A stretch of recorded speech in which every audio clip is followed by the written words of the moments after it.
Andrew Carnegie, a name synonymous with both industrial might and extraordinary philanthropy, began his life far from the gilded halls of American capitalism.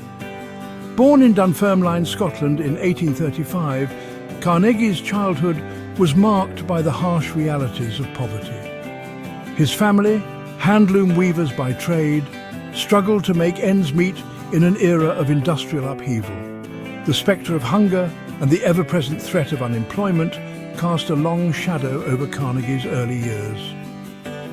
Driven by economic hardship and the promise of a better life, the Carnegie family immigrated to the United States in 1848. They settled in Allegheny, Pennsylvania, a bustling industrial town where the air was thick with coal dust and the clang of machinery provided a constant soundtrack.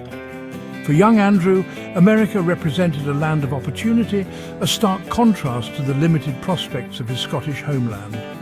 At the tender age of 13, Carnegie began his working life, taking a job as a bobbin boy in a cotton factory. The work was grueling, the hours long, and the pay meagre. Yet, Carnegie possessed an unyielding work ethic and a thirst for knowledge. He spent his evenings attending night school, diligently studying bookkeeping and shorthand, determined to improve his lot in life.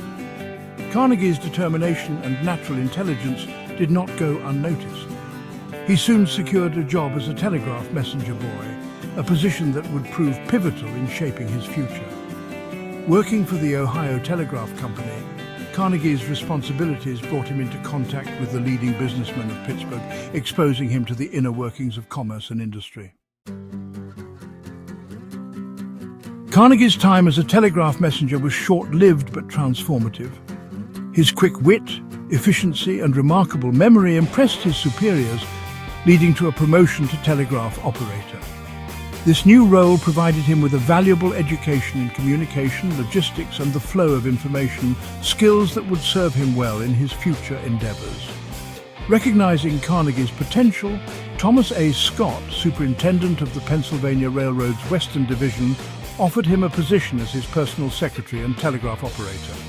This mentorship under Scott proved invaluable. Carnegie learned the intricacies of railroad management, finance, and the importance of strategic investments. He absorbed knowledge like a sponge, quickly rising through the ranks to become superintendent of the Pennsylvania Railroad's Pittsburgh Division at the age of 24.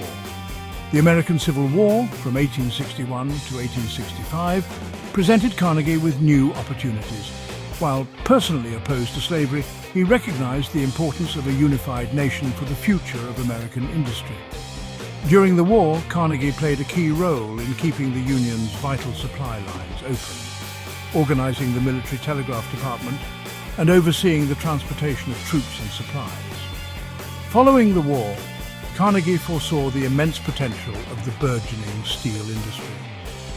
Recognizing that steel would soon replace iron as the primary building material for railroads, bridges, and skyscrapers, he founded the Carnegie Steel Company in 1875.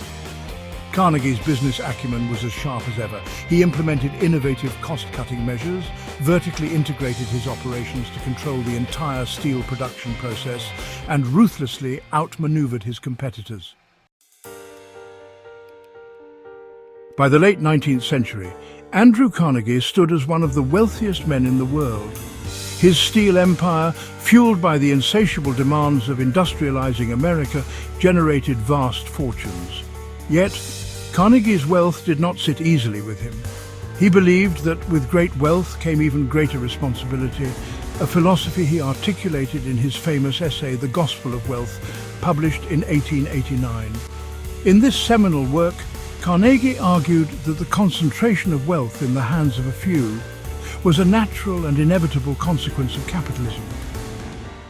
However, he cautioned against the reckless accumulation and frivolous spending of riches.